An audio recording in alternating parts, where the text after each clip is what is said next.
Hello मुलांनो, कसे आहात? मी तुमची लक्ष्मी आहे.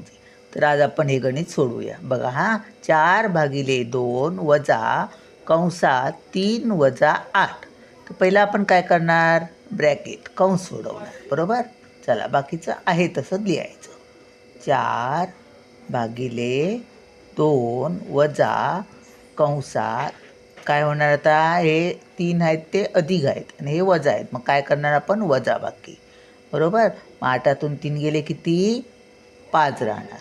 आणि चिन्ह कोणाचं येणार? मोठ्याचं, म्हणजे -5. -5 झालं.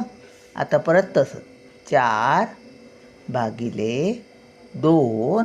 आता कंस काढून टाकूया. मग कंस काढून टाकताना काय करायचं? आता चिन्ह कोणतं येणार? इथे जर कोणतंच चिन्ह नसतं, जर असं असतं 4/2 आणि कंसात हे जर 5 असते आलं असतं, तर आपण काय करणार असतो? 4/2 गुणिले 5 करतो आपण. इथे कोणतंही चिन्ह नसतं त्यावेळी. मग आता कोणतं चिन्ह येणार? वजा येणार की कोणतं येणार? तर वजा बाहेर आणि आतमध्ये जर वजा असलं तर आपण अधिक लिहितो. त्याचं कारण काय? वजा वजा आपण बेरीज करतो. मग इथे कोणती क्रिया करतो तर ते चिन्ह इथे येणार. अधिक 5. आता काय करायचं? भागाकार पहिला करायचा.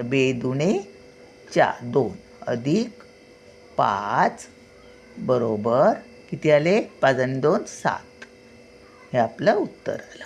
चला, भेटूया पुढच्या व्हिडिओत. बाय.